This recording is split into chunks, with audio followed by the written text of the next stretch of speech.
नमस्कार दोस्तों, neural insights के एक और नए एपिसोड में आपका स्वागत है। आज हम एआई की दुनिया में हो रहे कुछ ऐसे डेवलपमेंट पर बात करेंगे जो आने वाले समय में बड़ा बदलाव ला सकते हैं।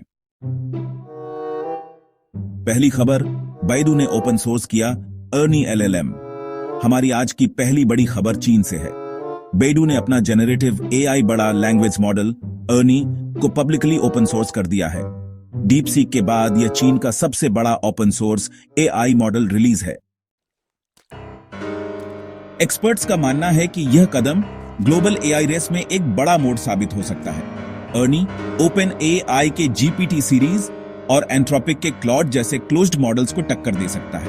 इससे एआई डेवलपमेंट की लागत कम हो सकती है और दुनिया भर में इनोवेशन की रफ्तार भी आ जा सकती है।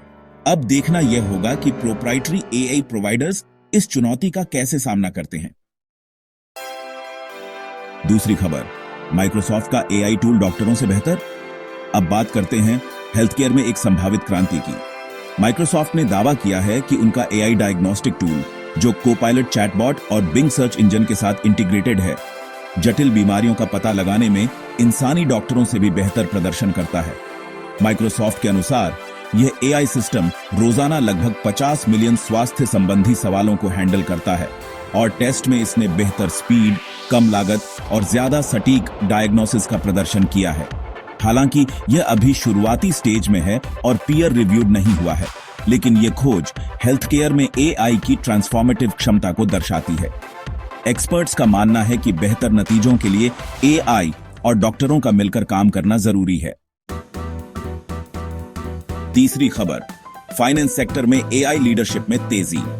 अब रुख करते हैं फाइनेंस सेक्टर की ओर, जहां एआई की भूमिका तेजी से बियाच रही है। नेटवेस्ट ने डॉ माजापेंटिक को अपना पहला चीफ एआई रिसर्च ऑफिसर नियुक्त किया है, तो वहीं डैंस्के बैंक ने कैस्पर जोंटवेट डेविडसन को अपनी एआई रणनीति का नेतृत्व सौंपा है। इसके अलावा ट्रेडवेब ने AWS की डायरेक्टर शेरी मार्कस को अपना पहला हेड ऑफ एआई बनाया है। यूके की फाइनेंशियल कंडक्ट अथॉरिटी यानी FCA ने एनवीडिया के साथ मिलकर एक एआई सैंडबॉक्स लॉन्च करने की योजना भी घोषित की है, जिसका मकसद फिनटेक में सुरक्षित एआई इनोवेशन को बढ़ावा देना है। यह साफ संकेत है कि फाइनेंस इंस्टीट्यूशंस एआई को कितनी गंभीरता से ले रहे हैं। चौथी खबर, एआई रिसर्च में नई ऊंचाइयां। रिसर्च की दुनिया में भी एआई लगातार नई ऊंचाइयां छू रहा है। हाल के पेपर्स में रीजनिंग मॉडल्स में बड़ी प्रगति देखी गई है, जिसमें माइक्रोसॉफ्ट का 5-4 मिनी रीजनिंग और GUI-R1 जैसे फ्रेमवर्क शामिल है, जो कम डेटा के साथ ग्राफिकल यूजर इंटरफेस के साथ एआई की इंटरैक्ट करने की क्षमता को बेहतर बनाते हैं। नई रीइंफोर्समेंट लर्निंग तकनीकों जैसे DiffUGRPO ने डिफ्यूजन लार्ज लैंग्वेज मॉडल्स में स्टेप बाय स्टेप रीजनिंग को बेहतर बनाया है, जिससे GSM-8K और MAT 500 जैसे बेंचमार्क्स पर बेहतरीन नतीजे मिले हैं। पांचवी खबर, एआई ने क्लिनिकल बेंचमार्क्स में डॉक्टरों को पछाड़ा। आर्टिफिशियल इंटेलिजेंस इंडेक्स रिपोर्ट 2025 के अनुसार ओपन एआई के O1 मॉडल ने मेडिक्यू क्लिनिकल नॉलेज बेंचमार्क पर 96% का नया रिकॉर्ड स्कोर बनाया है, जो जटिल डायग्नोस्टिक कार्यों में इंसानी डॉक्टरों से बेहतर है। हालांकि रिपोर्ट यह भी कहती है कि सबसे अच्छे परिणाम एआई और डॉक्टरों के सहयोग से ही मिलते हैं। इसके अलावा FDA द्वारा approved AI enabled medical devices की संख्या में भी तेजी से बढ़ोतरी हुई है, जो 2015 में सिर्फ 6 थी और अब 223 से ज्यादा हो गई है, जो हेल्थ केयर में एआई के व्यापक रूप से अपनाने का संकेत है।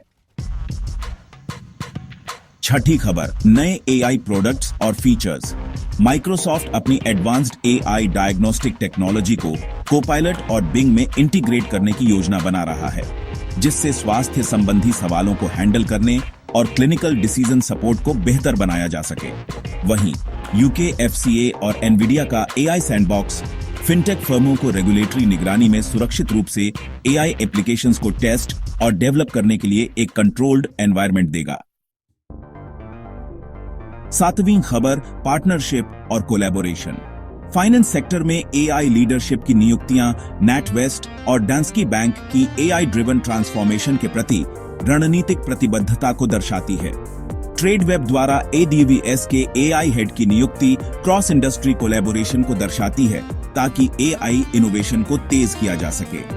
FCA और NVIDIA का AI sandbox initiative financial AI applications में इनोवेशन को बढ़ावा देने के साथ साथ रेगुलेटरी कंप्लायंस और रिस्क मिटिगेशन सुनिश्चित करेगा। 8वीं खबर, रेगुलेटरी डेवलपमेंट।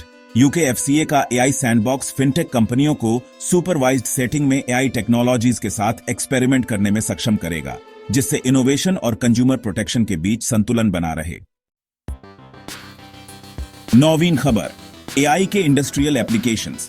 हेल्थ केयर में माइक्रोसॉफ्ट का AI diagnostic tool diagnostic accuracy बढ़ाने, लागत कम करने और संभावित रूप से क्लिनिकल वर्कफ्लो को बदलने में AI की बढ़ती भूमिका को दर्शाता है।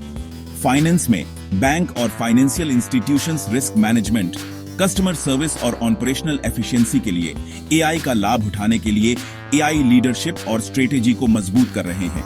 वहीं FCA NVIDIA AI sandbox fintech में सुरक्षित AI एडॉप्शन को तेज करेगा, जिससे नए AI पावर्ड फाइनेंशियल प्रोडक्ट्स और सर्विसेज का विकास होगा। 10वीं खबर, रोमांचक AI स्टार्टअप्स और प्रोजेक्ट्स। बाइडू के अर्नी मॉडल का open source release AI startup ecosystem को एक शक्तिशाली ओपन सोर्स विकल्प प्रदान करके उत्साहित करने की उम्मीद है, जिससे इनोवेशन और कंपटीशन को बढ़ावा मिलेगा। माइक्रोसॉफ्ट की AI health care initiatives company को AI driven health care solutions में एक लीडर के रूप में स्थापित करती है।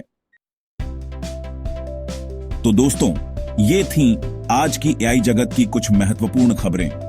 बाइडू का बड़ा ओपन सोर्स कदम हो, या माइक्रोसॉफ्ट का हेल्थ केयर में दावा, या फिर फाइनेंस सेक्टर में AI को लेकर बढ़ती सक्रियता, हर खबर AI के भविष्य की एक नई तस्वीर पेश करती है। आप इन डेवलपमेंट्स के बारे में क्या सोचते हैं? हमें कमेंट सेक्शन में जरूर बताएं। अगर आपको ये वीडियो पसंद आया हो तो इसे लाइक करें, शेयर करें और न्यूरल इनसाइट्स को सब्सक्राइब करना न भूलें। मिलते हैं अगले एपिसोड में, तब तक के लिए धन्यवाद।